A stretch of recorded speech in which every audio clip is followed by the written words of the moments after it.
communication et l'autre dit que c'est un canal. Donc, dans les deux termes, je vois la communication parce que si on définit la communication, on va se rendre compte que la communication est un moyen, c'est un canal. Lorsqu'on définit la communication, c'est comme un canal, alléluia. Donc, vous avez dit à peu près ce que moi j'ai pu trouver, mais qu'est-ce que je vais dire?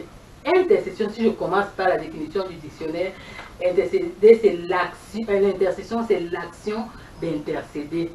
Alors, le mot intercession, alléluia, donc du verbe intercéder, vous avez dit à peu près ce que moi j'ai pu trouver, mais qu'est-ce que je vais dire? Intercession, si je commence par la définition, qui veut dire intervenir en faveur de quelqu'un d'autre, alléluia. Donc, vous l'avez bien dit, je crois que si quelqu'un vous interroge en route, vous saurez lui donner la bonne réponse, car vous l'avez, alléluia. En grec aussi, intercéder veut dire entonkano, excusez-moi la prononciation, entonkano. Donc, ça signifie aller vers, rencontrer une personne dans le but d'une conversation, comme notre bien-aimé l'a dit. C'est aussi une consultation de la personne. Ça peut être une supplication de la personne. Ça peut être le fait de prier, de supplier. On intercède pour une autre personne, comme notre bien-aimé l'a dit. C'est tout simplement la prière pour les autres. Donc, intercéder peut aussi prendre le sens de plaider la cause de quelqu'un. Alléluia, j'aime ça. Plaider la cause de quelqu'un. Quand on voit plaider la cause de quelqu'un, on se rend compte que quelqu'un a un problème, quelqu'un a un fardeau et il a besoin d'intervention. Et toi, tu te mets à la place de la personne. Tu plaides sa cause. Alléluia. Et donc, tu te tiens un peu comme un avocat pour la personne. Donc, l'intercession est une figure de médiation par la prière. Et cette figure de médiation-là, on la voit dans l'Ancien Testament avec Abraham, Moïse, David, Samuel, Ézéchiel, Élie, Jérémie et Daniel. On le voit aussi dans le Nouveau Testament avec Jésus-Christ, alléluia, et avec le Saint-Esprit. Donc, si nous ramenons l'intercession à la vie chrétienne, on dira que l'intercession, c'est une partie de la vie chrétienne. Parce que c'est Dieu, c'est un commandement de Dieu pour tous les chrétiens, pour toute personne qui croit en lui. Alléluia. Amen. Pourquoi je dis que c'est une partie de la vie chrétienne?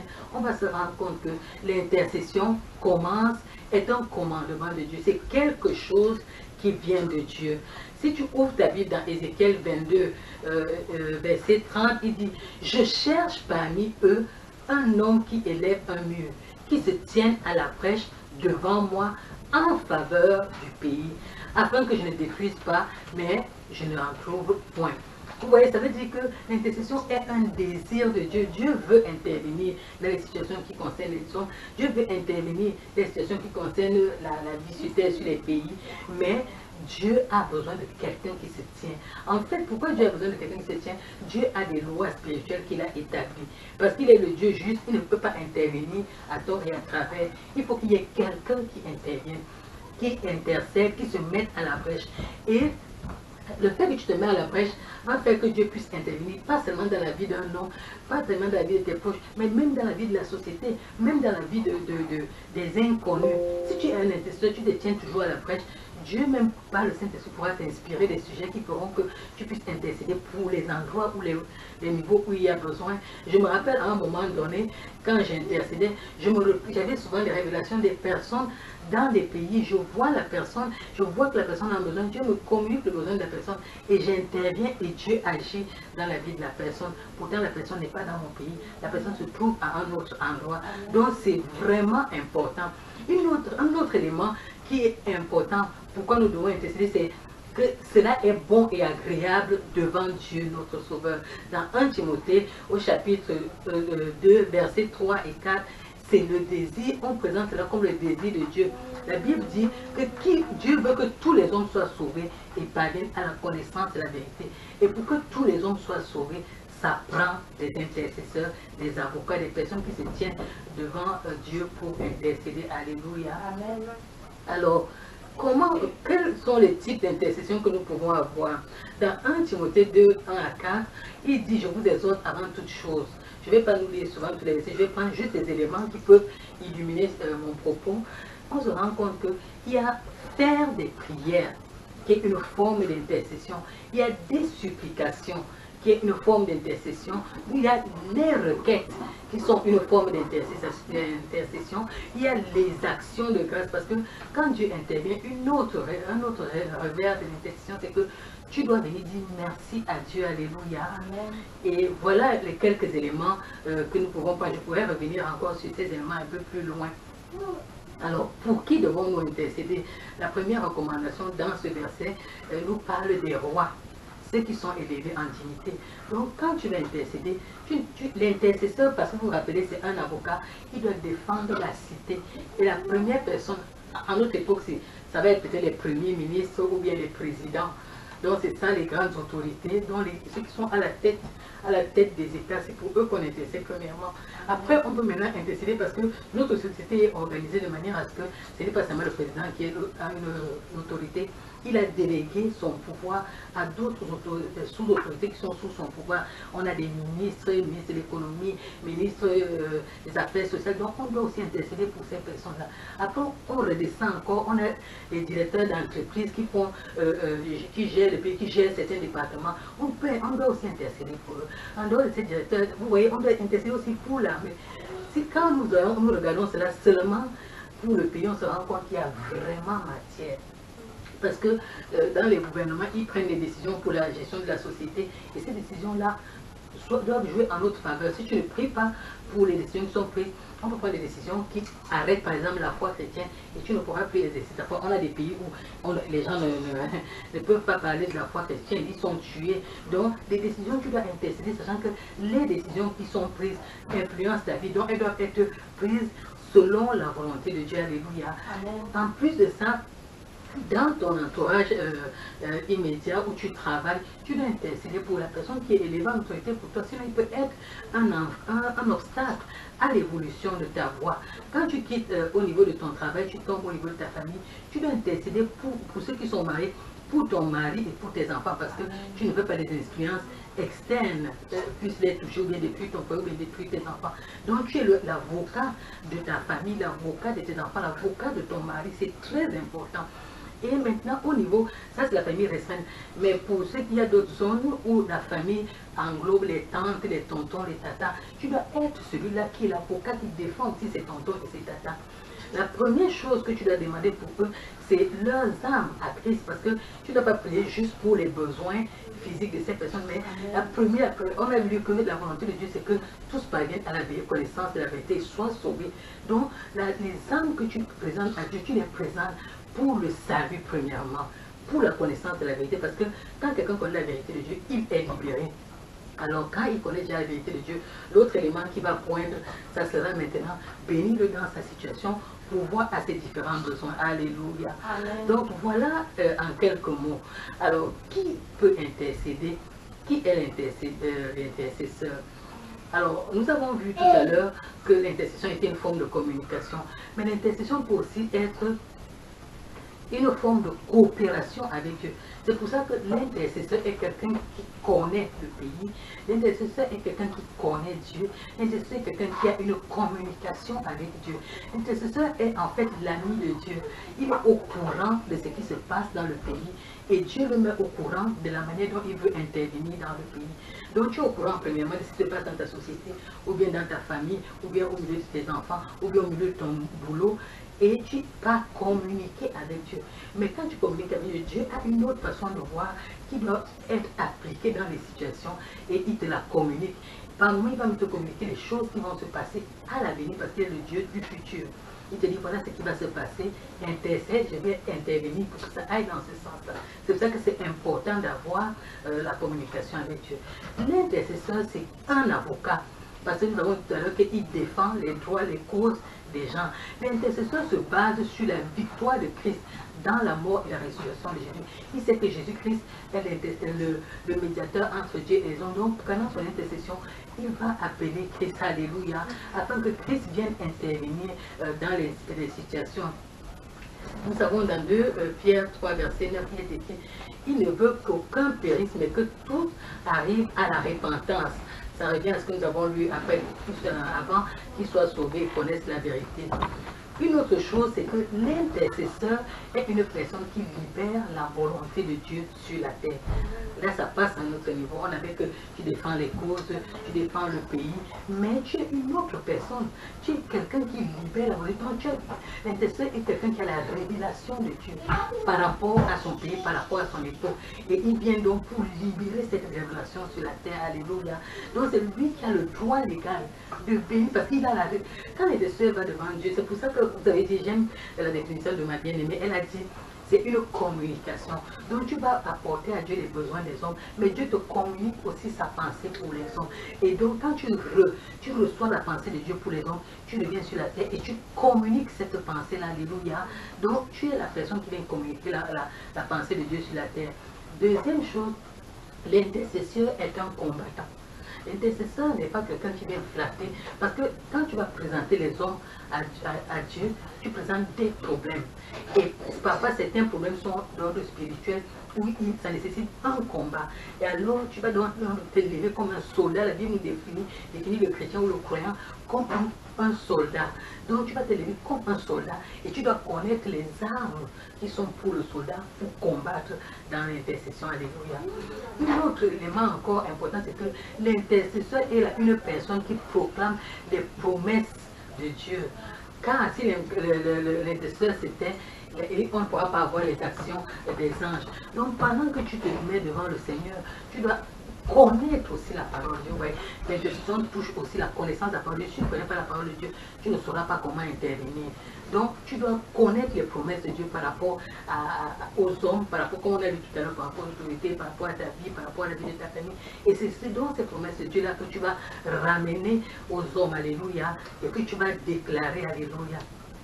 Un autre élément que l'intercesseur doit avoir, c'est le Saint-Esprit. Parce que la Bible nous dit que le Saint-Esprit intercède au travers de nous, que nous ne savons pas comment demander souvent dans nos prières. Dans Romains 8, verset 27 à 26, il le dit, mais que l'Esprit lui-même intercède par des soupirs inexprimables. Parce que c'est lui qui sonde les cœurs, il connaît la pensée de l'Esprit, c'est-à-dire la pensée de Dieu, il connaît aussi la pensée des hommes. Donc, quand il vient intercéder, parfois, parce que nous sommes limités, nous sommes pécheurs, nous ne savons pas, nous ne connaissons pas la pensée de Dieu. Le Saint-Esprit donc vient nous aider dans cette mission-là qui est de présenter les hommes et les besoins des hommes, ou bien se tenir en avocat pour défendre la cause de nos bien-aimés. L'intercesseur se positionne sur ce qui est déjà accompli. Dieu a un ensemble de promesses qu'il nous a données, et quand l'intercesseur vient intercéder ou bien se tenir devant le Seigneur, il se tient sur des choses qui sont... Parce que quand tu viens demander quelque chose à Dieu, la Bible dit que quand tu demandes, il t'écoute. Et ce que tu demandes, tu dois croire qu'il a déjà compris. Donc l'intercesseur ne vient pas pour plaider pour une cause qu'on va voir si ça va se faire. Il plaide pour une chose que Dieu a déjà accomplie. Donc il faut que l'intercesseur connaisse les promesses de Dieu par rapport aux vies des hommes. Alléluia. Une autre chose, c'est que nous devons savoir, c'est que l'intercesseur se tient il bloque, il est entre les vivants et les morts. Il est au milieu, c'est-à-dire que la mort ici, je la considère sur le plan spirituel, bien entendu.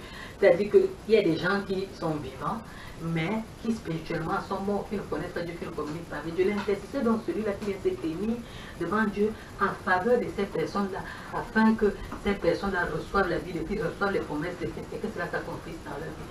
Un autre rôle de l'intercesseur, c'est que l'intercesseur est quelqu'un qui veille. Donc tu dois être au courant des situations, tu dois contrôler si les choses vont dans la bonne direction, divine bien entendu, pas selon ta vie, dans ton désir, mais si les choses vont selon la direction divine, alors tu vas donc, si ça ne va pas selon la direction divine, tu te tiens en sentinelle, tu veux la sentinelle est quelqu'un qui regarde, ah il y a le grand par là-bas, il va intercéder, ah il y a des choses qui ne vont pas, il va intercéder, donc c'est quelqu'un qui est vraiment alerte sur le plan spirituel. Mais comme nous n'avons pas quatre yeux, nous ne sommes pas sur toute la terre, c'est Dieu qui est omniprésent.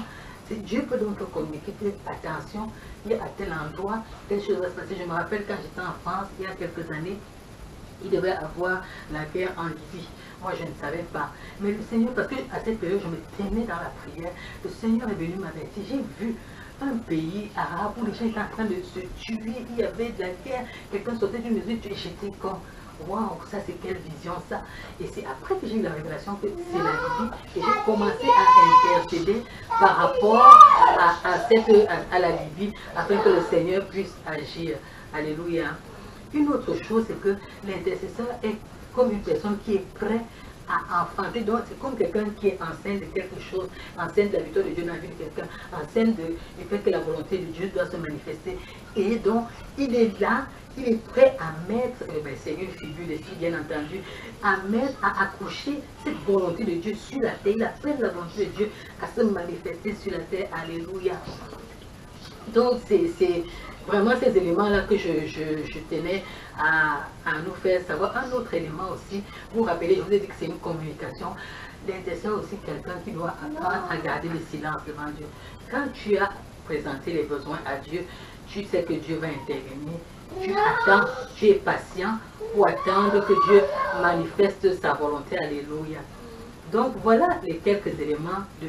Quand tu dis que tu es un intercesseur, tu dois avoir ou connaître ces choses-là pour venir intercéder. L'intercession est donc une tâche réservée aux chrétiens, une tâche réservée aux croyants. Alléluia. C'est un sacerdoce qui s'applique à toute personne qui croit en Dieu. C'est un ordre divin. Nous avons lu dans 1 Timothée 2, verset 1 à 2. C'est la volonté de Dieu pour les hommes. Nous le voyons dans 2 Chroniques 7, verset 14, Éphésiens 6, verset 18 à 19. C'est l'expression de la compassion pour les autres, envers les autres. Que ce soit quand je dis les autres ici, ça peut être les autres proches de nous, ça peut être notre peuple, ça peut être notre nation. Comme nous pouvons voir cela dans Néhémie, chapitre 1, verset 4 à 11, où Néhémie va vraiment intercéder en faveur de son peuple. Alléluia. Ça peut être aussi quelqu'un qui a des désirs de voir le royaume de Dieu se manifester sur la terre, alors il va devant le Seigneur. C'est aussi une arme spirituelle, comme nous l'avons défini déjà, alléluia. Et c'est un soutien indispensable. Donc l'intercession est très importante pour toi, pour moi, pour les hommes et les femmes de Dieu. Premièrement, parce qu'ils font le vidéo, ils sont en premier rang devant le Seigneur, alléluia. Ils ont besoin d'un soutien, ils ont besoin d'intercesseurs dans les différentes activités qui concernent les ministères, selon Éphésiens 6, verset 18 à 20. C'est un instrument de libération des captifs et des opprimés. Donc si tu es quelqu'un qui regarde la société, tu vas t'en rendre compte. Par moi, j'aime faire cette remarque-là. Il suffit de me placer en haut, je commence à regarder les gens, je vois leur prison. Tu peux voir juste par la manière de s'habiller quelqu'un, tu sais que celui-ci, il appartient à tel truc. Tu vois par la manière de parler de quelqu'un, tu sens que celui-ci, il est malade à l'intérieur, ou bien il se porte bien. Mais ça aussi, c'est parce que j'ai passé du temps devant le Seigneur, j'ai appris à discerner les esprits ou les comportements, que je peux faire cette remarque-là aussi. Et l'intercesseur est quelqu'un qui a ce don de discernement-là, qui peut regarder quelqu'un sans être en contact, parce que lui, il est en contact avec Dieu, connaître la pensée de l'autre, alléluia. Et ça, c'est pas pour aller faire du spiritisme, non, c'est pour tout simplement se tenir devant le Seigneur pour intercéder. Quand tu intercèdes, Dieu est un Dieu qui se révèle et il parle, alléluia. Donc tu vas pour libérer les personnes qui sont captives dans les bras de l'ennemi, qui sont prisonnières, les autres personnes qui sont prisonnières des esprits méchants, alléluia. L'intercession est donc comme une tour qui préserve la vie en société, qui préserve les familles, qui préserve l'État, qui préserve la bonne marche de la société. Si vous faites une remarque à cette dernière décennie, vous allez voir qu'il y a plusieurs lois qui sont votées et qui vont à l'encontre de la volonté de Dieu. Ça, c'est un signe. C'est vrai, ce sont les signes de la fin, mais c'est aussi un signe que les intercesseurs ne jouent pas vraiment leur rôle. Parce que quand l'intercesseur joue son rôle, les décisions ne peuvent pas être prises parce que lui, il intervient au niveau de l'instance supérieure qui est Dieu. Alléluia. L'intercession est donc ce soutien divin qu'on apporte à l'Église et qu'on apporte à la société. Alléluia.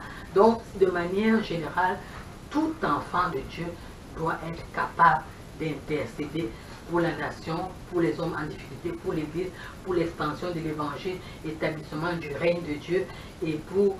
Et l'intercession peut se faire seule, tu peux avoir le fardeau de l'intercession et tu pries seul. Ça peut se faire en groupe. Ça peut se faire dans les groupes de femmes de différentes castes. Ça peut se faire parmi les serviteurs de Dieu. Ça peut se faire même à l'école du dimanche. Toute personne peut intercéder. Il n'y a pas une loi sur l'intercession. Toute personne peut s'adresser à Dieu. Alléluia.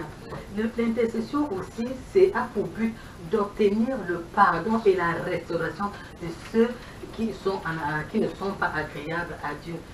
La Bible nous dit, par exemple, dans 1 Jean 5, 16, que si quelqu'un voit son frère commettre un péché qui ne mène point à la mort, qu'il prie et Dieu donnera la vie à ce frère-là. Alléluia. Il la donnera à ceux qui commettent un péché qui ne mène point à la mort. Donc, quelque part, l'intercession est aussi une voie de salut, une voie de restauration de quelque chose qui ne va pas dans la vie du croyant. Alléluia. Nous parlerons du leader de l'intercession dans l'autre partie de notre séminaire, mais je vais encore nous rappeler les types il y a des types d'intercession. On a l'intercession, par exemple, dans la confession. Quand je parle de confession, je parle de la confession des péchés. 1 Jean 1, verset 9 nous dit, Dieu fait ce qu'il promet et il est juste. Alors si nous avons nos péchés, il nous les pardonnera, il enlèvera tout le mal qui est en nous. Mais parce que tu es intercesseur, tu peux aussi te mettre intervenir en faveur d'une autre personne en intercédant pour cette personne, en confessant les péchés de cette personne. Nous avons vu avec Néhémie qui vient demander pardon pour les péchés d'Israël, parce qu'Israël est en abomination devant Dieu. L'intercession, une autre forme d'intercession, c'est l'action de grâce. Dire merci à Dieu, c'est une forme d'intercession aussi. Quand tu as prié pour les gens, tu peux aussi aller dire merci à Dieu. C'est important de dire merci à Dieu. Alléluia. L'intercession, nous l'avons déjà dit, c'est apporter les fardeaux, je vais dire répétitivement. Et donc voilà les quelques éléments que je veux dire par rapport à l'intercession. Alors, nous allons voir quelques types d'intercession à travers des personnages bibliques. J'en ai cité comme 4 ou 5. Je vais juste citer les quelques caractères qui sortent de leur vie. Nous avons par exemple avec Moïse. Avec Moïse, nous voyons l'intercession vraiment de la nation. Mais nous ne voyons pas seulement l'intercession de la nation, nous voyons quelqu'un qui porte la nation d'un point A à un point B, qui a la révélation de ce qui doit arriver dans la nation, qui a le fardeau de libérer la nation, mais qui va continuellement devant Dieu prendre la révélation dans Exode 17, verset 8 à 16, Exode 32, verset 1 à 34, Nombre 14, verset 13 à 19. Alléluia. Moïse se tient en intercesseur pour le peuple d'Israël. Moïse veille à ce que personne ne se perde. Moïse est celui qui va consulter Dieu quand il y a des problèmes pour les solutions. On le voit par exemple, notamment devant la mer Rouge. Il consulte l'Éternel, Dieu lui dit, mets le bâton dans l'eau. Moïse est la personne qui va chercher. Maintenant, il a sauvé, il a réussi à sortir le peuple des griffes de Pharaon. Moïse est celui-là qui va dire, Dieu, maintenant, qu'est-ce qu'on doit faire? Et Dieu dit, voici les tables de la loi que je vous donne, obéissez à cette loi-là. Cette loi est ma parole pour vous. Et Moïse va passer 40 jours de jeûne. Donc, un intercesseur est quelqu'un qui jeûne. Voilà ce que nous enseigne la vie de Moïse. Il va passer le temps devant Dieu et il ramène la révélation de Dieu aux hommes et il la traduit à son peuple, même si le peuple est têtu. Moïse est celui qui défend Dieu parce qu'à un moment donné, le peuple était tellement têtu que Dieu a voulu exterminer le peuple. Mais Moïse s'est tenu, il a dit, ok, si c'est comme ça, toi tue-moi, mais sauve ton peuple. Alléluia. C'est-à-dire, ça c'est un autre niveau d'intercession. Être prêt à mourir pour le peuple parce que tu intercèdes pour eux. Alléluia. Et ça montre un autre élément, c'est-à-dire aimer le peuple. Donc, l'intercesseur est quelqu'un qui aime, alléluia, quelqu'un qui est prêt à mourir pour la cause qu'il défend. Ça, c'est une autre dimension d'intercession que nous n'avons pas. On va voir un autre type d'intercesseur, c'est un Néhémie. Et vous vous rendez compte, je ne sais pas si vous allez faire la remarque, Néhémie c'est toujours en faveur de son peuple qui va intercéder. C'est vrai que pour lui, son intercession n'a pas été jusqu'à un certain degré, mais c'est en faveur de son peuple. Lui, il voulait bâtir la muraille, il avait à cœur ça. Et il a fait les démarches qu'il fallait, et il allait rencontrer le roi, et il allait rencontrer Dieu, et il a fait les prières d'intercession et il a négocié, il a commencé à bâtir. Donc dans Néhémie, on voit aussi l'action. Dans Moïse, il y avait une action de sauver, de prendre et de partir, mais sauver selon Dieu. Alléluia. Ce qui est merveilleux dans Moïse, c'est que Moïse a sauvé le peuple sans combattre Pharaon. C'est Dieu qui venait combattre. C'est-à-dire, ça doit nous enseigner que quand nous intercédons, Le combat, c'est Dieu qui le mène. Alléluia. Il a sorti le peuple. Il n'a pas pris, ils n'ont pas pris les armes contre Pharaon. Le peuple va commencer à bagarrer quand ils vont sortir. Mais devant Pharaon, il n'y a pas la bagarre. C'était Dieu qui, quand Pharaon résiste à Dieu, Dieu se lève, il frappe Pharaon.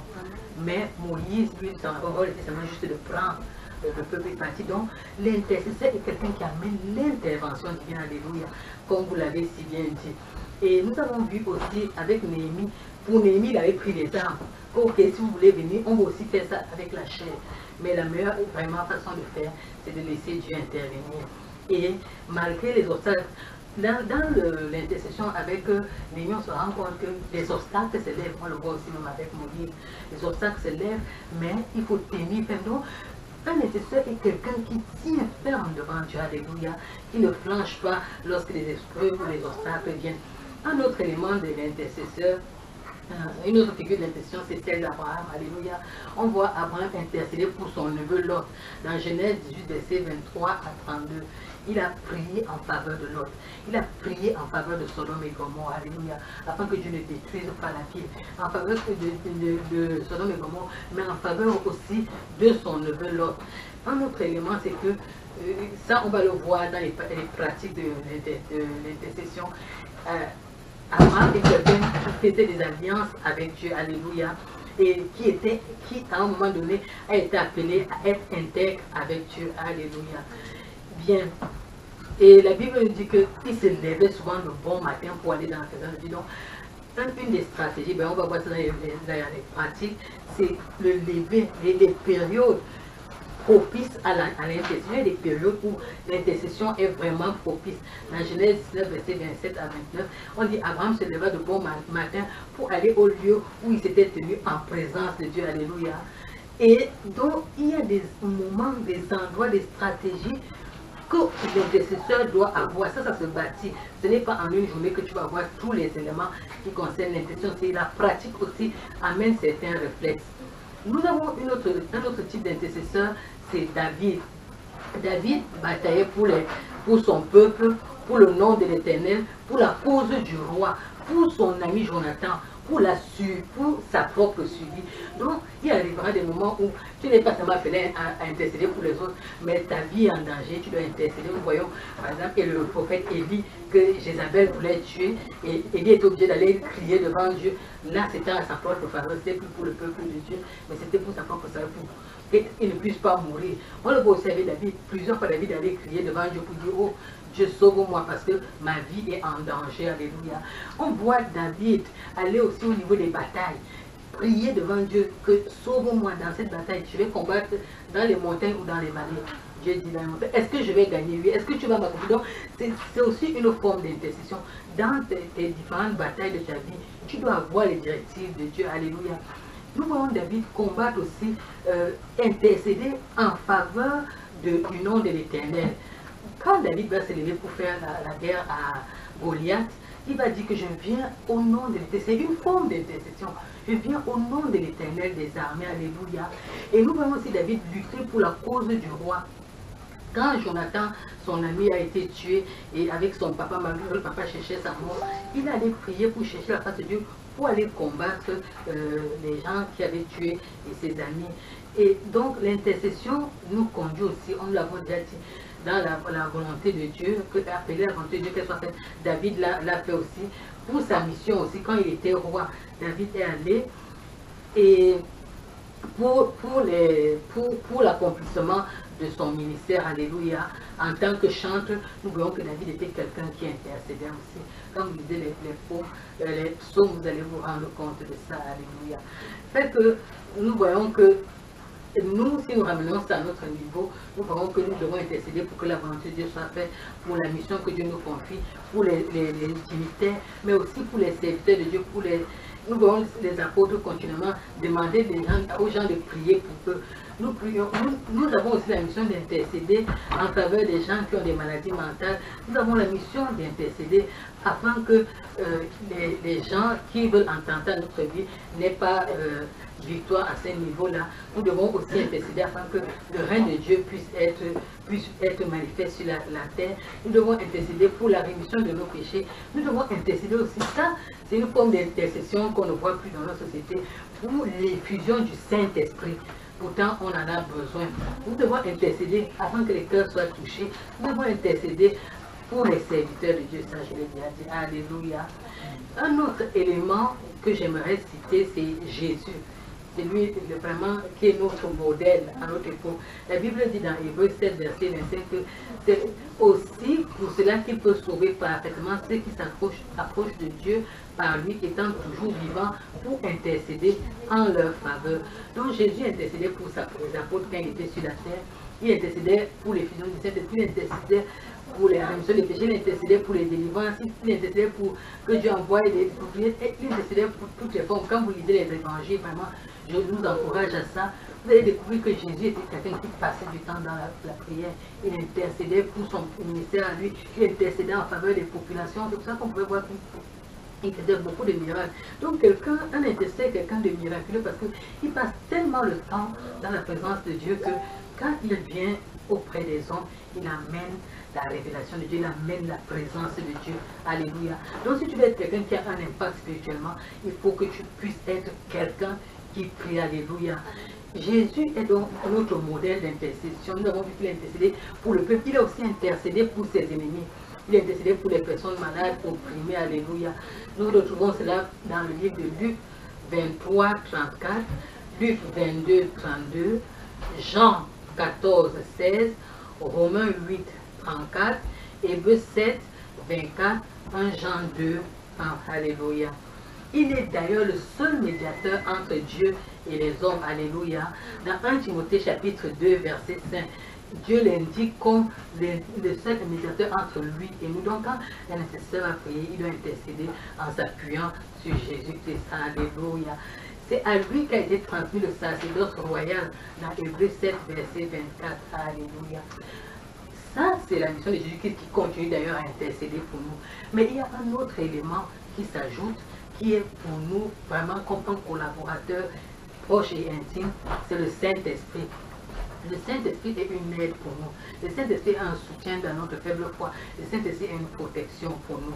Et c'est un intercesseur parfait parce qu'il connaît la parole de Dieu, il connaît la révélation de Dieu pour nos plans et il vient vraiment nous transmettre la pensée de Dieu par des soupirs inespérables. Quand l'intercesseur va se placer devant Dieu, son âme favorite, son âme révélée, c'est le Saint-Esprit. Alléluia. Romains 8, verset 27 nous dit, et celui qui sonde les cœurs connaît quelle est la pensée de l'Esprit, parce que c'est selon Dieu qu'il intercède. Alléluia. La Bible nous dit aussi, dans Romains 8, 34, que qui les condamnera? Christ est mort, bien plus qu'il est ressuscité, il est à la droite de Dieu et il intercède. Donc on a le Saint-Esprit, on a Jésus, on a deux intercesseurs. Donc l'intercesseur doit connaître ces deux âmes-là qu'il a quand il se tient devant Dieu. Alléluia. Un autre élément que nous devons savoir, ou bien nous rappeler, c'est que l'Église est née à partir de l'intercession. La Bible nous dit dans Actes qu'ils étaient dans la chambre haute, Actes 7, 60, 9, 40, 8, 15, vous pouvez aller consulter. Vous allez voir que c'est là qu'il y a eu l'effusion du Saint-Esprit et il y a eu une naissance de l'Église. Alléluia. C'est donc par l'intercession. C'est quelque chose qui est vraiment important. J'ai déjà parlé des différents éléments pour lesquels nous devons intercéder. Je vais m'arrêter là pour le moment et nous allons passer à une autre personne qui va intervenir. La semaine prochaine, nous allons aller au pratico parce que comme le thème est tellement vaste, on ne peut pas le finir en une journée, sinon je vais vous garder tout le temps là et ça va devenir fatigant, tu auras trop d'informations. Je vais laisser que tu assimiles cela, je vais laisser la place à la sœur Marie-Laure qui va intervenir et qui va pouvoir nous donner une autre partie de l'intercession. Alléluia. Soyez bénis au nom de Jésus-Christ.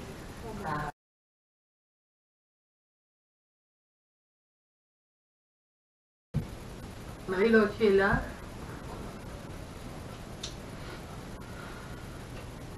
Oui, je suis là. Ok. Et qu'on va te laisser l'opportunité. On va te laisser l'opportunité d'intervenir. Centre bien ta caméra. Ok. Bonsoir.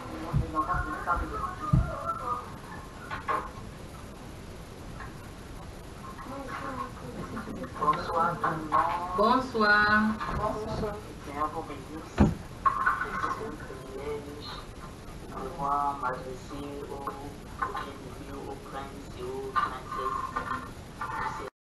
En tant qu'intercesseur, donc on voit ça dans la vie de Jésus. Il y avait des moments où il était dans la foule, où il enseignait tout le monde, mais il y avait des moments où il se retirait, il se cachait, il allait même dans le désert pour passer du temps avec son Dieu seul. Donc l'intercesseur, c'est aussi quelqu'un de l'ombre, c'est même d'abord quelqu'un qui travaille beaucoup plus dans l'ombre que quelqu'un du public. Donc c'est que l'intercesseur n'est pas quelqu'un de vantard qui cherche à se faire voir, qui cherche à faire des remontrances. Non, c'est quelqu'un qui travaille d'abord dans l'ombre, quoi, et qui est discipliné, qui mène une vie disciplinée, donc qui réglemente chaque aspect de sa vie. L'Ecclésiaste pouvait, Ecclésiaste 3, verset 1 pouvait dire, il y a un temps pour toutes choses. Donc l'intercesseur est quelqu'un qui sait discerner qu'il y a un temps pour toutes choses, un temps pour étudier, un temps pour intercéder, un temps pour prendre soin de sa famille, un temps dont il faut réglementer toutes choses dans ta vie, sinon ça ne va pas marcher à un moment donné. C'est important d'être discipliné et de mettre chaque chose à sa place pour être également une personne équilibrée. L'intercesseur est quelqu'un qui est également équilibré, parce qu'à un moment donné, s'il y a un côté qui bat de l'aile, à cause de que ce côté-là bat de l'aile, tu ne pourras plus bien intercéder, parce qu'il y aura un problème, un domaine de ta vie qui aura un problème, quoi. Donc c'est important d'être une personne disciplinée et une personne équilibrée dans tous les domaines de ta vie, quoi. Donc l'intercesseur est également quelqu'un qui a un certain poids devant Dieu. Donc on a vu tantôt avec Moïse dans Exode 32 qui disait là où Moïse a mis un peu son salut sur la balance pour que le Seigneur ne rejette pas le peuple, quoi. Donc Moïse ne pouvait pas mettre son salut sur la balance s'il ne savait pas que son salut avait du prix aux yeux de Dieu, s'il ne savait pas qu'il était quelqu'un d'important aux yeux de Dieu. Donc si toi-même déjà dans ton salut est virevoltant, donc on peut dire que ça peine même si Dieu sait si tu es vraiment sauvé ou pas, parce que tu mènes une vie désordonnée, donc tu ne peux pas non plus venir poser même ça devant Dieu, parce que ça ne compte même pas déjà devant Dieu, parce que tu es en dents de scie, parfois up, parfois down, quoi. Donc l'intercesseur c'est quelqu'un qui pèse devant Dieu. Donc quand il dit qu'il met son salut là, c'est parce qu'il sait que son salut est important devant Dieu et que déjà il est sauvé, quoi. On voit ça dans Daniel 5 au verset 27, il dit tu as été pesé et tu as été trouvé léger. Donc l'intercesseur c'est quelqu'un qui pèse. Donc quand le Seigneur le pèse là, il n'est pas trouvé léger. Donc quand je voudrais renchérir ici que je parle de l'intercession en tant que ministère, en tant qu'appel particulier. Donc tu dois être vraiment quelqu'un qui pèse spirituellement devant Dieu pour pouvoir déplacer les montagnes, pour que quand tu te mets là, Dieu puisse écouter. Il faut que tu pèses, tu aies un certain poids spirituel. Donc si tu es léger là, tu ne peux pas peser devant Dieu pour venir dire que non Seigneur, je me mets devant toi pour que tu ne fasses pas ça. Parce que dès que tu vas venir là, il va voir ton péché, il va voir ton truc là. C'est toi qui vas d'abord frapper avant d'aller frapper l'autre personne qui veut frapper, quoi. Donc c'est important que tu sois quelqu'un qui pèse devant Dieu, quoi. Donc et l'intercesseur n'est certainement pas parfait, donc parce que quand je dis ça, quelqu'un peut croire donc ça veut dire que l'intercesseur est parfait. Non, l'intercesseur n'est pas quelqu'un de parfait, puisqu'on a vu que même Moïse là, il a pris la femme étrangère, quoi. Mais l'intercesseur est quelqu'un qui a un cœur repentant comme David. Donc il faut savoir te repentir. Donc quand tu as fait quelque chose qui n'est pas bien là, tu te repens, tu demandes pardon au Seigneur. Donc l'intercesseur n'est pas quelqu'un qui demeure, qui traîne avec des situations compromettantes devant Dieu, donc qui cajole certains péchés et tout ça, et qui essaie d'avancer dedans, et croyant qu'il va intercéder, il va se tenir devant Dieu, il va continuer à vivre sa foi comme ça. Non, non, non, non. L'intercesseur est quelqu'un qui a un cœur repentant, qui peut tomber, et quand il tombe, il se relève très vite. Et il demande pardon au Seigneur par rapport à ses péchés, comme David le faisait. Et dans le psaume 51, du verset 9 au verset 12, on voit un peu comment David se repentait vraiment profondément. Il dit Seigneur, crée en moi un cœur pur, renouvelle en moi un esprit bien disposé, efface mes péchés, quoi, délivre-moi de mes péchés. Donc l'intercesseur, quelqu'un qui intercède comme ça, et qui intercède non seulement pour les autres mais pour lui-même, et en premier d'abord par rapport à ses péchés, quoi, pour qu'il soit trouvé digne devant Dieu. Donc l'intercesseur, c'est quelqu'un qui est fort, mais l'intercesseur, il peut arriver aussi à l'intercesseur d'être découragé, quoi. Donc la servante de Dieu a parlé tantôt de Néhémie. Donc dans Néhémie 4 au verset 10, on voit qu'à un moment donné, pendant que Néhémie rebâtissait la muraille, on a dit ceux qui construisent, ceux qui portent les fardeaux, les forces leur manquent. Donc à un moment donné, c'est disponible que les forces puissent manquer à l'intercesseur. C'est important, c'est pour cela que la communion fraternelle est importante aussi, que quand les forces te manquent là, tu as tes frères qui te soutiennent aussi, tu as tes frères avec qui, tu as quelqu'un avec qui tu peux parler aussi pour dire ok, voici mes fardeaux, voici ce par quoi je passe, soutiens-moi dans la prière, quoi. Donc l'intercesseur n'évolue pas en singleton, non, non, il a aussi des gens sur lesquels il peut s'appuyer, parce qu'à un moment donné, le combat peut devenir rude, que tu as besoin aussi de soutien. Donc l'intercesseur n'est pas un superman spirituel, ça peut être disponible aussi que les forces te manquent, ça peut être disponible aussi que tu sois découragé. Mais quand ça arrive comme ça, là, ne reste pas dans le découragement, ne reste pas dans l'abattement. Donc, fais plutôt comme Ésaïe 40, verset 31 qui dit ceux qui se confient à l'Éternel renouvellent leur force. Donc, l'intercesseur est quelqu'un qui se confie à l'Éternel, que quand c'est dur, là, il va vraiment se confier devant Dieu, il va se confier devant l'Éternel pour que ses forces soient renouvelées, quoi. Donc, c'est l'Éternel qui renouvelle tes forces, quoi. C'est important que tu aies cette confiance-là en Dieu, donc que tu ne sois pas quelqu'un qui est fragile, quelqu'un qui est insécure. Tout ce qu'il fait. Donc, telle chose, tu manques de confiance en toi, tu manques de confiance en la personne avec qui tu travailles, tu manques de confiance en ton épouse, tu manques de confiance. Non, non, non. L'intercesseur n'est pas quelqu'un qui manque de confiance. Il doit avoir confiance d'abord en l'Éternel. Il doit être quelqu'un qui est confiant. Parce que pour pouvoir porter le poids de l'autre, tu dois d'abord être confiant déjà en toi-même, être confiant au Dieu que tu sais, être confiant à l'intervention et à l'action du Dieu que tu invoques sur la vie des gens, quoi. Donc, un autre point de l'intercesseur. L'intercesseur n'est pas quelqu'un qui cherche son propre intérêt. L'intercesseur n'est pas quelqu'un qui convoite. Donc, la convoitise des yeux. Donc, la servante de Dieu, elle a parlé tantôt d'Abraham et de Lot. Donc, si on regarde dans Genèse 13 au verset 11, quand il est arrivé le moment où Abraham devait se séparer de Lot, la Bible dit que Lot a les plaines du Jourdain. Donc, il a regardé avec ses yeux, il a regardé la partie qui était belle, la partie qui était toute belle pour choisir. Et pour laisser à Abraham la partie qui n'était pas belle, quoi. Et Abraham a laissé faire, quoi. Donc Abraham, comme intercesseur, il n'était pas quelqu'un qui avait la convoitise des yeux, qui cherchait son intérêt. Non, non, il a laissé d'abord l'autre choisir en premier pour prendre les restes, quoi. Donc c'est un peu ça l'attitude de l'intercesseur. Il ne cherche pas à s'accaparer de tout, à tout prendre, tout pour lui et rien pour les autres. Non, ça ce n'est pas l'attitude d'un intercesseur. Un intercesseur, c'est une personne qui sait faire passer l'intérêt des autres avant les siens, comme on a vu tantôt avec Moïse. Donc il laisse même que ce soit Dieu qui défende sa cause, donc il ne se lève pas pour défendre par ses propres forces à sa cause, quoi. Donc l'intercesseur est également quelqu'un qui est l'ami de Dieu. La servante de Dieu a parlé tout à l'heure, donc comme Abraham, donc il a dit dans Genèse 18 au verset 17, quand il allait pour détruire Sodome et Gomorrhe, est-ce que je vais aller faire ça sans dire à mon ami Abraham? Donc l'intercesseur est quelqu'un qui est l'ami de Dieu. Je ne veux pas insister davantage dedans parce que la servante de Dieu en a parlé, quoi. Donc c'est l'ami de Dieu. L'intercesseur est également quelqu'un qui connaît la parole de Dieu. La servante de Dieu en a parlé tantôt, quoi. Donc on voit ça un peu dans Moïse, dans son intercession. Il disait, quand il intercédait pour le peuple, il rappelait à Dieu que est-ce que tu vas vraiment détruire ce peuple pour que les ennemis de ce peuple disent que tu l'as sauvé pour venir le faire tuer dans le désert, quoi. Donc l'intercesseur connaît la parole de Dieu et il connaît où prendre Dieu. Donc il connaît les promesses de Dieu, comme la servante de Dieu disait tout à l'heure. Parce que tu ne peux pas prendre Dieu, tu ne peux pas amener Dieu à changer une décision qu'il a déjà prise si tu ne le connais pas, tu ne connais pas les principes sur lesquels il se base, tu ne connais pas ses caractéristiques. Donc l'intercesseur, c'est quelqu'un qui connaît vraiment Dieu en profondeur, quoi. Et qui connaît Dieu en profondeur, qui connaît la parole de Dieu et qui veille à mettre cette parole de Dieu en pratique. Parce que le Seigneur est bien plus rigide encore avec l'intercesseur qu'avec tout le reste du peuple. On voit ça un peu dans Exode, quand on a la parole de Dieu et qui veille à mettre cette parole qui était appelée par Dieu, bien qu'il causait face à face avec Dieu, il avait oublié un commandement important de Dieu auquel Dieu tenait à ce moment-là, qui était la circoncision. Donc son fils devait être circoncis. Et gloire à Dieu pour Séphora qui était à ses côtés, qui a posé l'acte à sa place, quoi.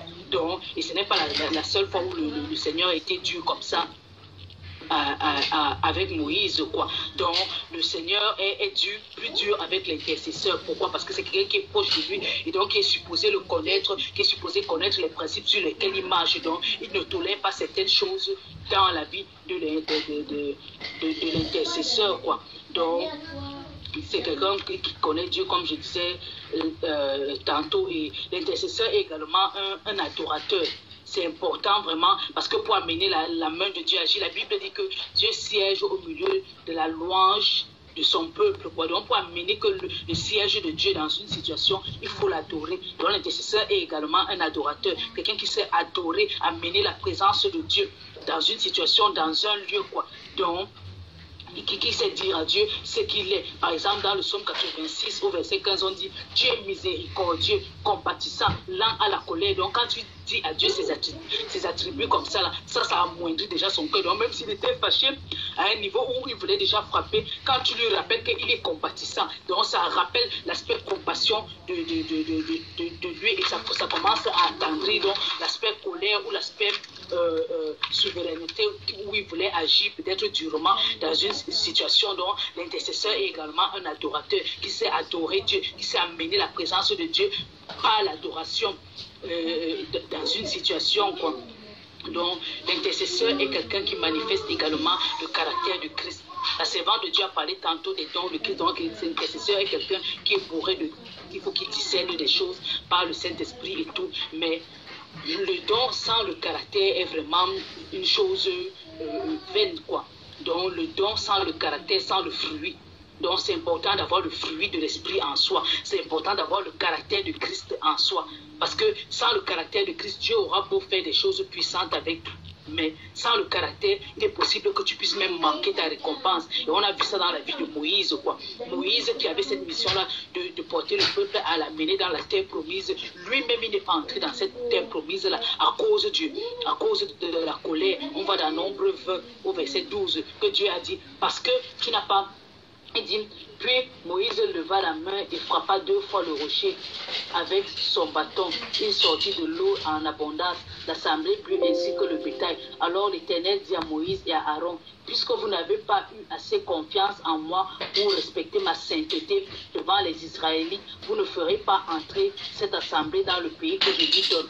Donc Moïse et Aaron ne sont pas entrés dans la terre promise à cause du peuple dont ils portaient la charge et parce que le peuple faisait tellement de gaffe qu'à un moment donné ils se sont fâchés, ils se sont laissés aller à la colère, quoi. Donc le caractère de Christ, l'intercesseur est quelqu'un qui veille à manifester le caractère de Christ dans sa vie. Donc ça ne sert à rien que tu fasses des miracles, que tu tapes le rocher 2 fois, l'eau sort si tu ne peux pas maîtriser ton caractère, quoi. Donc l'intercesseur est quelqu'un qui veille vraiment sur son caractère et avoir le fruit de l'esprit, la patience également.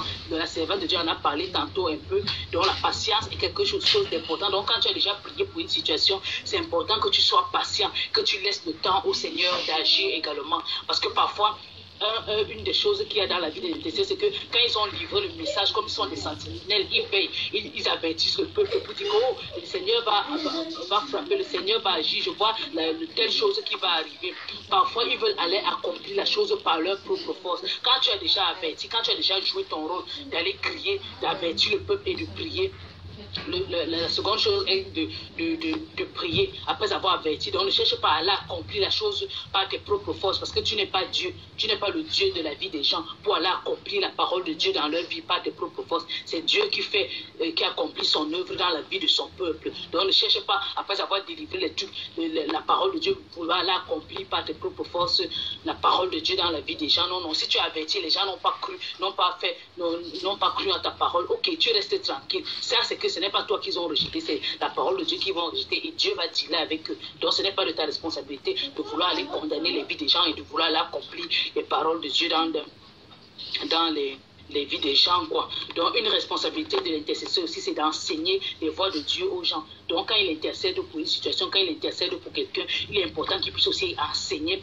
la voie de Dieu à cette personne-là pour que le Seigneur puisse agir, parce que le Seigneur répond aussi quand la personne est en règle avec lui, quoi. Donc c'est pour que son intercession règle les faits, il enseigne. C'est pour cela qu'on peut voir Moïse avec les 10 commandements. Chaque fois, il répétait ça au peuple que souvenez-vous de l'Éternel, marchez selon ces principes. Moïse ne faisait que répéter ça au peuple tout le temps. Il enseignait les principes de Dieu au peuple pour que ce peuple-là marche dans la crainte de Dieu et que la main de Dieu puisse continuer d'agir. Donc, le psaume 51, verset 13 dit: j'enseignerai tes voies à ceux qui les transgressent et les pécheurs reviendront à toi. Puisque l'intercesseur intercède aussi pour que le pécheur revienne à la vie. On a vu ça au début, que quand tu vois le péché dans la vie de ton frère, il faut intercéder pour qu'il revienne à la vie. Donc, il enseigne aussi les voies de Dieu aux gens. C'est aussi un enseignant pour dire que, ok, telle chose que tu fais n'est pas de Dieu, mais dans un esprit d'amour, pas dans un esprit de condamnation, que telle chose que tu fais n'est pas de Dieu. Voilà ce que tu devrais faire pour pouvoir vivre, pour que l'action de Dieu soit manifeste dans ta vie. Donc l'intercesseur est également quelqu'un qui enseigne les voies de Dieu, qui enseigne les gens à craindre Dieu, quoi. Donc, comme j'ai déjà mentionné plus tôt, l'intercesseur est une personne de l'ombre. Donc, c'est une personne qui ne marche pas dans la vanité, qui ne cherche pas à se faire voir. Donc, c'est une personne de l'ombre. Matthieu 6, verset 6 dit: quand tu pries, entre dans... Karine, tu nous entends? Non, pas vraiment, mais maman. Ok, c'est correct. Alors, fait que tu vas intervenir, on va parler par téléphone alors. D'accord. Donc là, vous m'entendez, je peux parler? Oui, tu peux parler, on t'entend. Ok, bien.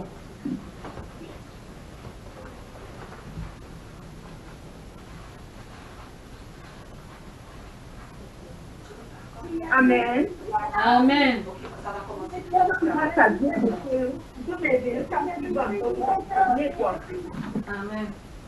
on rend grâce à Dieu pour que les deux, quand ils encore nous enseignons, on reconnaît que c'est une grâce vraiment, parce qu'il y a plusieurs qui souhaiteraient avoir cette connaissance concernant l'intercession, mais qui ne l'ont pas. Je m'excuse d'abord, je ne savais pas si on était connecté ou pas, donc je n'avais pas à joindre des ateliers ici. Maman, Oui, donc moi, je vais intervenir sur le point du comment de l'intercession. Allons-y. Hein. Oui, on t'écoute, Karine. Ah, ok, maman. Je ne sais pas si tu peux me briefer un peu 2 minutes sur ce qui a déjà été partagé. Alors, nous avons parlé de l'intercession comme... on a défini l'intercession, qu'est-ce que c'est que l'intercession? On s'est rendu compte que l'intercession est une forme de communication. L'intercession est le fait de se tenir comme un avocat devant Dieu pour porter les problèmes des gens. On s'est rendu compte que l'intercesseur est quelqu'un qui se tient en faveur du peuple, d'un pays, des autorités, de sa famille, de son travail. Bref, l'intercesseur, c'est vraiment quelqu'un qui porte les problèmes, peu importe les problèmes. On s'est rendu compte que l'intercesseur est quelqu'un qui est proche de Dieu, qui transporte les problèmes vers Dieu, mais qui prend aussi de Dieu pour amener aux hommes. Et on s'est rendu compte que on a vu quelques figures d'intercesseurs. On a vu Moïse, on a vu en dehors de Moïse, on a vu Néhémie, on a vu le Seigneur Jésus lui-même, on a vu le Saint-Esprit, on a vu Abraham. Voilà quelques figures qu'on a touchées. Marie-Laure nous a aussi parlé d'intercession, l'attitude de l'intercesseur beaucoup plus. Elle a montré l'intercesseur ce qu'il est, l'intercesseur ce qu'il n'est pas.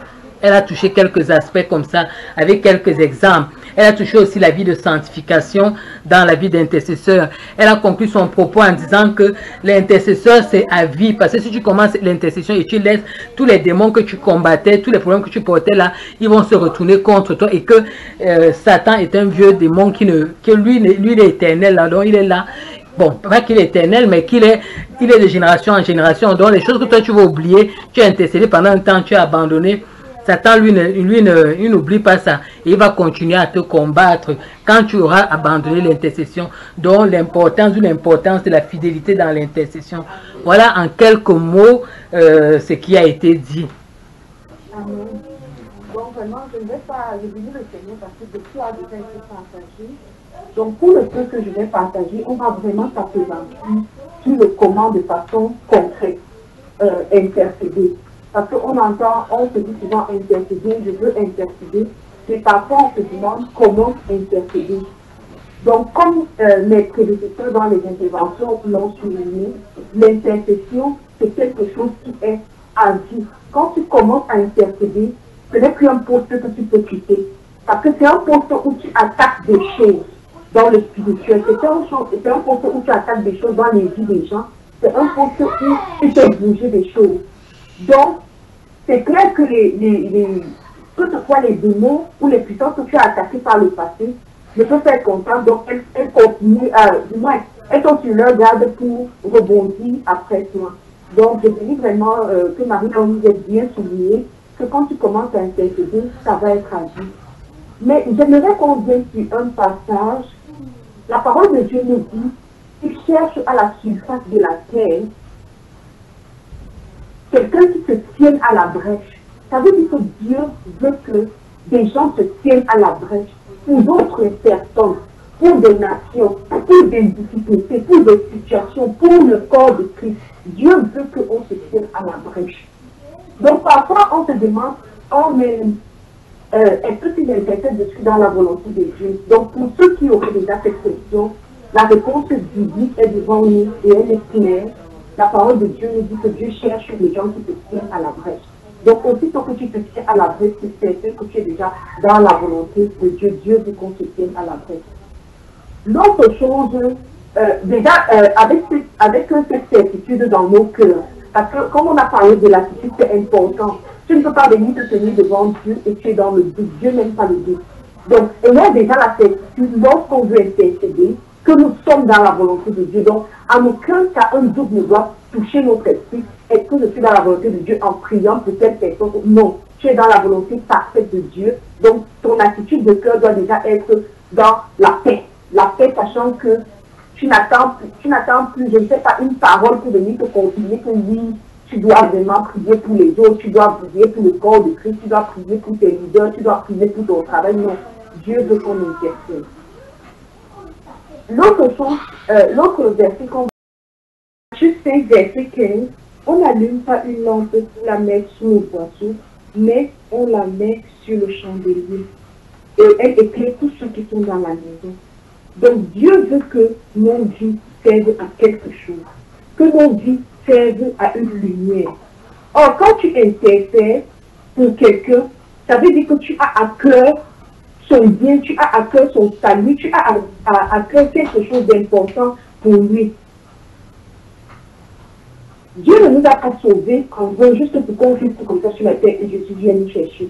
Dieu nous a sauvés afin que plusieurs autres soient sauvés par nos vies.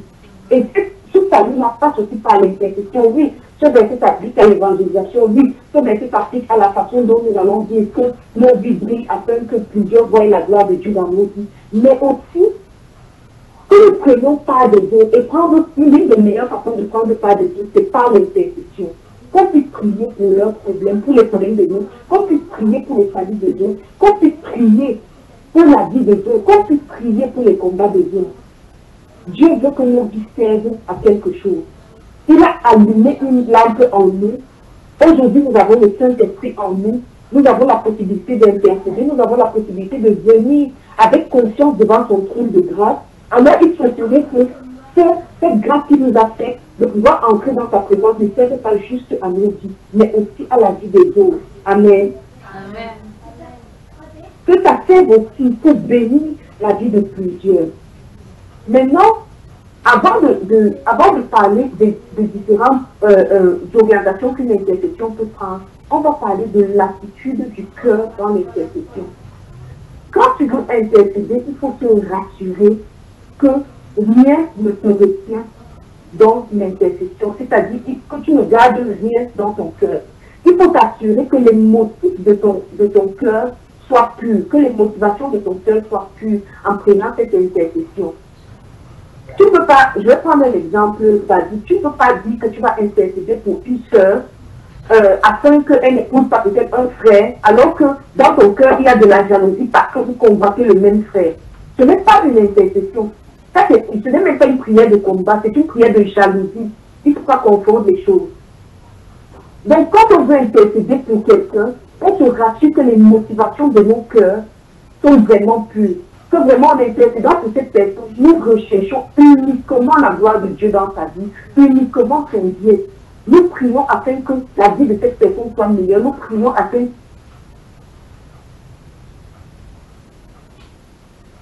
prions afin que cette personne soit meilleure. Nous prions afin que la vie de cette personne soit meilleure.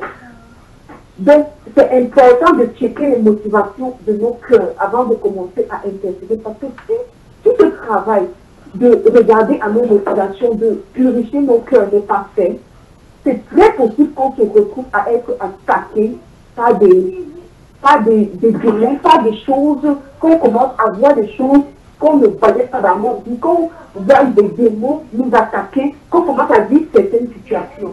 Et Dieu peut aussi même, parce que le Seigneur est juste, le Seigneur est juste, et il connaît nos cœurs, il sonde nos cœurs.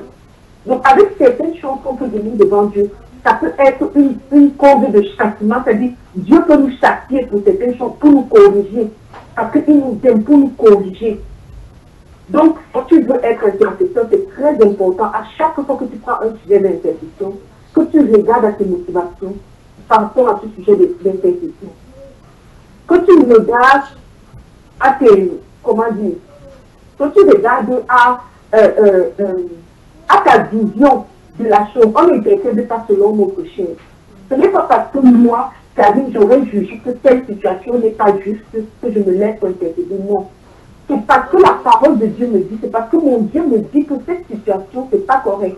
Donc, on intercède par rapport à la parole de Dieu. On intercède par rapport à la volonté parfaite de Dieu, pas par rapport à la volonté de nos chairs. Maintenant, un autre petit point avant d'entrer sur les différentes sortes d'intercession. Comme Marie l'a dit, oui, l'intercession, c'est à vie. Quand tu commences à intercéder, c'est à vie. Ça, c'est fait. Mais c'est important de se rendre compte que l'intercession, au-delà du fait que l'intercession est à vie, l'intercession, c'est un engagement. C'est un engagement. Si par exemple, la sœur Geneviève appelle et me dit, Karine, il y a tel sujet, est-ce que tu peux prier pour ce sujet? Elle me demande là d'intercéder. Si je dis oui, je vais prier pour ce sujet, c'est un engagement que je prends. Et le Seigneur nous dit dans la parole que ton oui soit oui, que ton non soit non, tout ce qui vient en plus vient du diable. Donc quand tu prends un sujet d'intercession, c'est un engagement que tu prends. Le Seigneur nous demande de respecter nos engagements, c'est très important. Si tu prends l'engagement d'intercéder pour un sujet, vas-y, intercède pour ce sujet. Si tu sais que non, je peux me fatiguer en route d'intercéder, refuse le sujet. Si tu sais que tu ne vas pas le faire, vraiment refuse le sujet parce qu'on ne tente pas Dieu. L'intercession, comme un prédécesseur nous a dit, c'est une communication avec Dieu. Donc vraiment, c'est très très important de se rappeler lorsqu'on vient en intercession qu'on ne tente pas Dieu. On ne le fait pas pour les yeux des hommes, on ne le fait pas pour plaire aux hommes, on ne le fait pas pour que les hommes se rendent compte que nous on prie plus que, on prie pour les autres plus que eux. Non, on le fait dans l'unique but de voir la gloire de Dieu dans la vie des personnes et de voir le royaume de Dieu s'étendre, la gloire de Dieu s'étendre. Maintenant, les différents types d'intercession qu'on peut avoir et qu'on doit avoir même. Tout chrétien sauvé, avec toute personne sauvée, doit intercéder pour sa famille. Doit intercéder pour sa famille. Parce que nous sommes sauvés comme quand nous sommes passés des ténèbres à la lumière, mais autour de nous, il y a plein de personnes qui sont encore dans les ténèbres. Nos frères, nos parents, nos soeurs, toutes ces personnes proches, c'est les premières personnes pour lesquelles on doit intercéder. Ce n'est pas on peut intercéder, c'est un devoir pour le chrétien d'intercéder pour sa famille. De rappeler au trône de grâce de Dieu que Seigneur, tu as dit que si je suis sauvé, je serai sauvé moi et ma famille. Il y a telle de mes soeurs qui n'est pas encore sauvée, Seigneur, souviens-toi d'elle. Ma maman n'est pas encore sauvée, Seigneur, souviens-toi d'elle. Mon papa n'est pas encore sauvé, oh Seigneur, souviens-toi de lui. Ma tante qui est malade comme ça n'est pas encore sauvée, elle peut partir sans se connaître, Seigneur, souviens-toi d'elle. C'est important que nous puissions intercéder pour nos familles. C'est très, très, très important, c'est prioritaire à la lumière. On peut intercéder et on doit intercéder pour les situations des personnes qui nous entourent.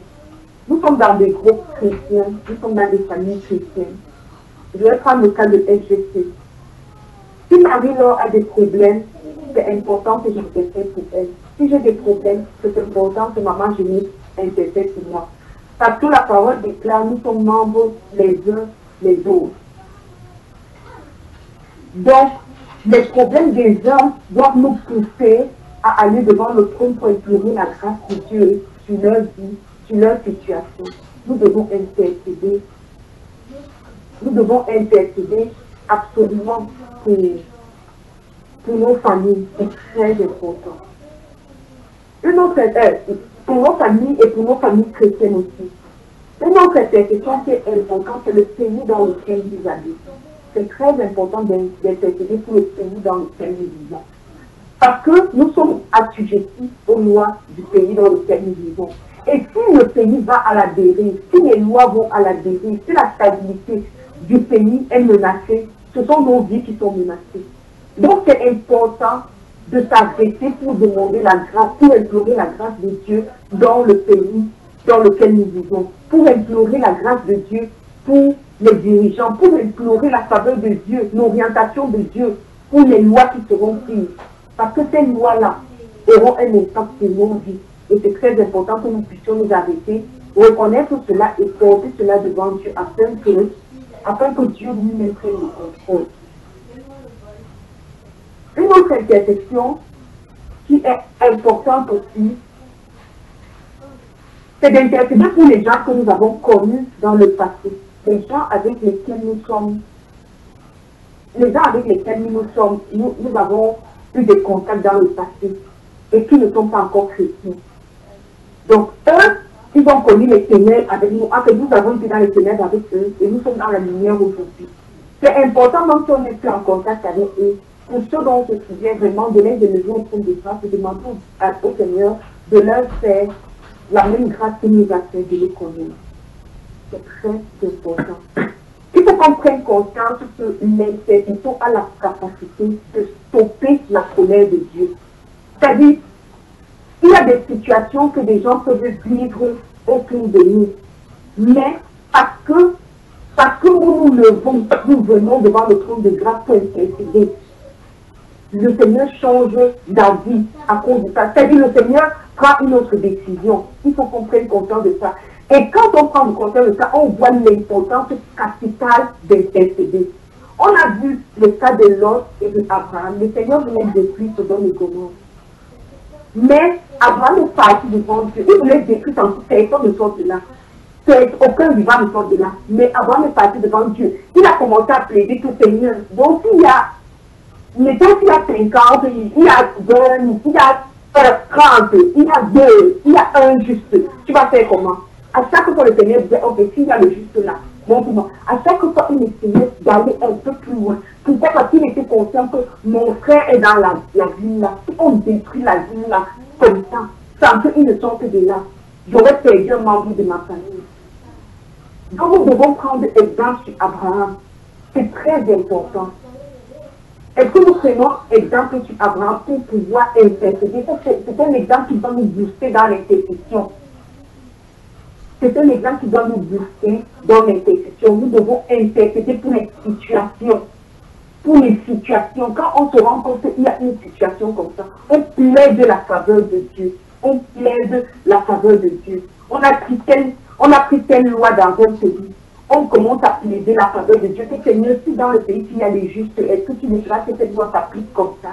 Le Seigneur peut faire quelque chose. Et le Seigneur va faire quelque chose. Il y a plus, comme je dis, il y a tout un panel d'exemples pour l'intercession. Mais la chose sur laquelle je veux vraiment appuyer avant de terminer, c'est qu'il faut que l'intercesseur se rende compte que la prière du juste est efficace. C'est la première chose. Comment intercéder? En acceptant d'abord que intercéder, c'est la volonté de Dieu. Comment intercéder? En ayant la pleine conscience que la prière du juste est efficace. Et donc en exerçant la foi pour le sujet sur lequel on est en train d'intercéder. Parce que ça ne donne rien si on est en train d'intercéder pour un sujet et nous sommes encore les premiers à constater comment ce sujet, cette situation ne va jamais changer, comment cette personne ne viendra jamais à Christ, comment... Non. Il faudrait que nous exercions la foi nous exercions la foi. Et notre foi est fondée sur le fait que la prière du juste est efficace. C'est la parole de Dieu qui nous déclare. C'est le Seigneur lui qui dit dans sa parole que la prière du juste est efficace. Et on ne peut pas dire au-delà de ce que Dieu a dit.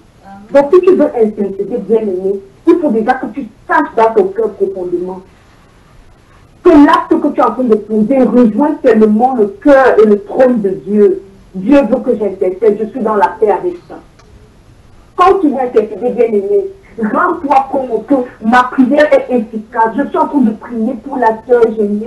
C'est efficace. Cette situation va changer. Je suis en train de prier pour la sœur Daphné. C'est efficace. Cette situation va changer. Je suis en train de prier pour la sœur Karine. C'est efficace.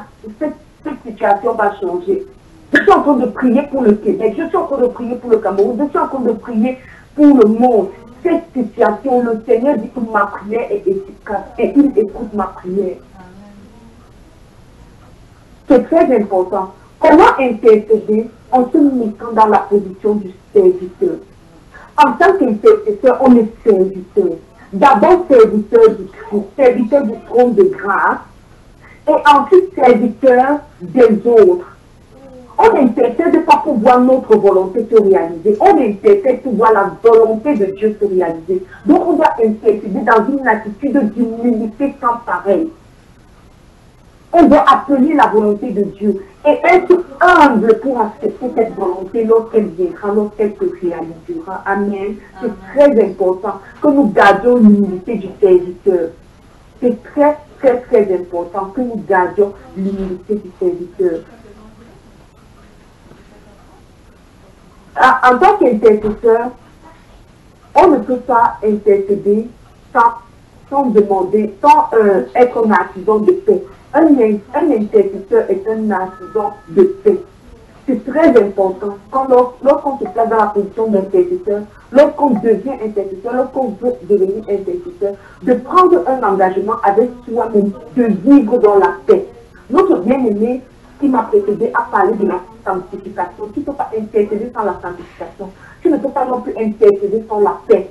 Tu ne peux pas passer le temps à être quelqu'un de querelleur, à être quelqu'un qui cherche des problèmes, à être quelqu'un qui est toujours en train de voir le mal dans les autres. Et tu dis que tu vas intercéder. Tu ne vas pas intercéder parce que tes motifs dans ton cœur ne seront jamais purs et ne seront donc jamais agréés par Dieu. Donc ne perds pas le temps. C'est très important d'être un artisan de paix. Si tu veux devenir un intercesseur, tu prends l'engagement avec toi-même de devenir un artisan de paix. Moi, Karine, je veux devenir intercesseuse. Donc, je prends l'engagement avec moi-même de marcher dans la paix, de rechercher la paix plus que toute autre chose, de cheminer dans la paix. Comment intercéder? En ayant une attitude d'amour. C'est l'amour qui nous pousse à intercéder. C'est la compassion pour les vies, c'est la compassion pour les situations, c'est la compassion pour le monde qui nous pousse à intercéder et rien d'autre. Et maintenant, le meilleur partenaire d'intercession, c'est le Saint-Esprit. Le Saint-Esprit te montrera les sujets pour lesquels il agrée que tu pries. Le Saint-Esprit te montrera les sujets pour lesquels il va te dire, laisse faire l'autre aussi. C'est que ce n'est pas ton mandat. Sois connecté, écoute le Saint-Esprit et tu seras un intercesseur efficace. Peu importe les domaines dans lesquels tu vas intercéder, l'intercession pour ta famille, l'intercession pour ton travail, pour le pays dans lequel tu es, pour les situations, pour les combats, peu importe le domaine dans lequel tu vas intercéder, rassure-toi d'être toujours en partenariat étroit avec le Saint-Esprit, parce que c'est lui qui te montrera le sujet que tu dois élever au trône de grâce et comment tu vas le faire afin d'avoir une vie d'intercession puissante et productive. Amen. Voilà le point que j'avais partagé, j'avais préparé à partager.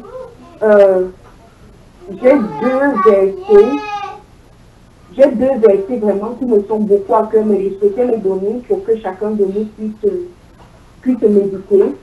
Matthieu 12, 25 dit que si une maison est divisée, elle ne peut subsister.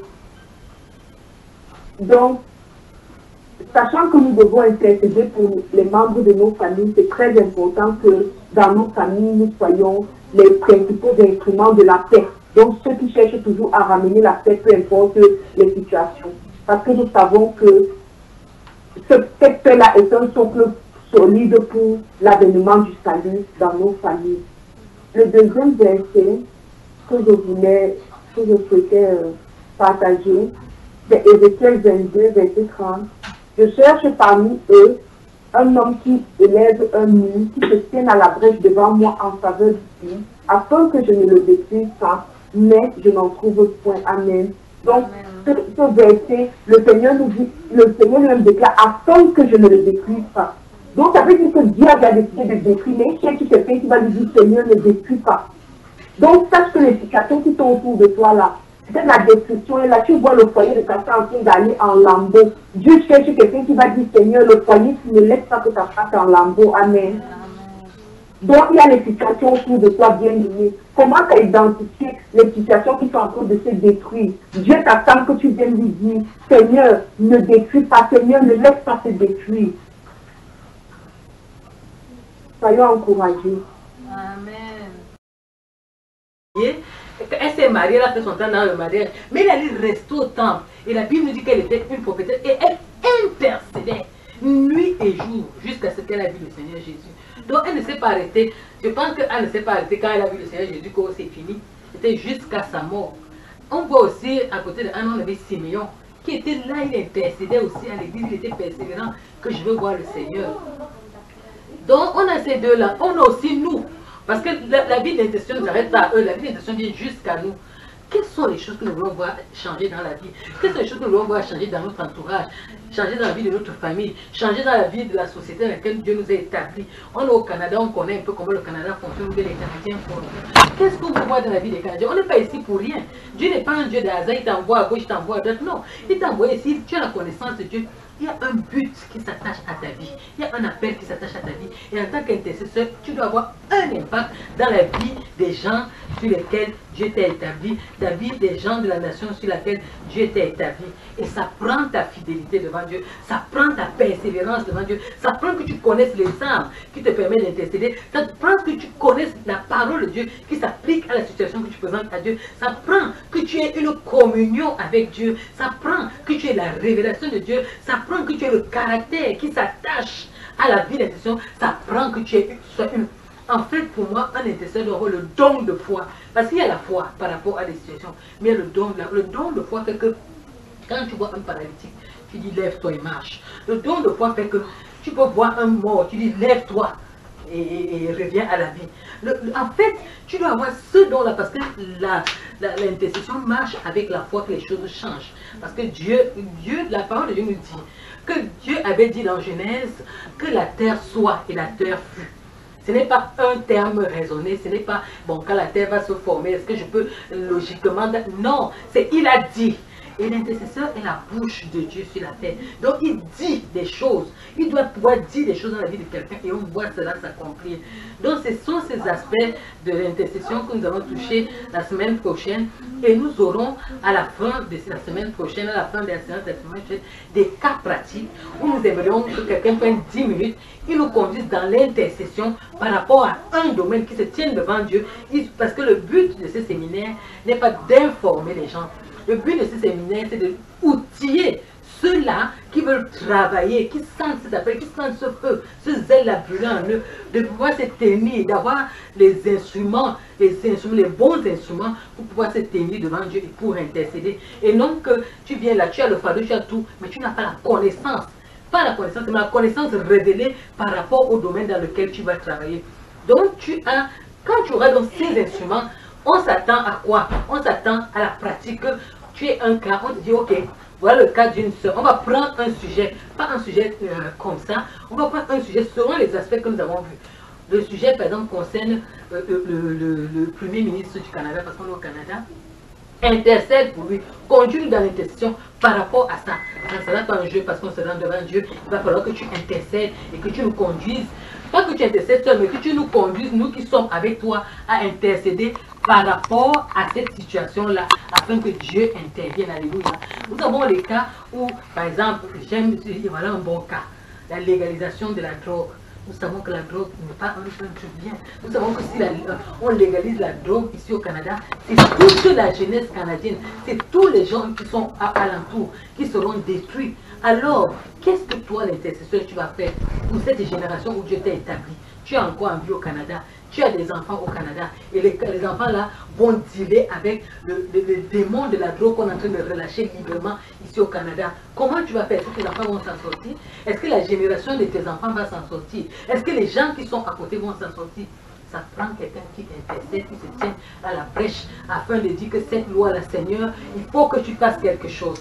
Vous voyez, les défis sont grands par rapport à la société dans laquelle Dieu nous établit.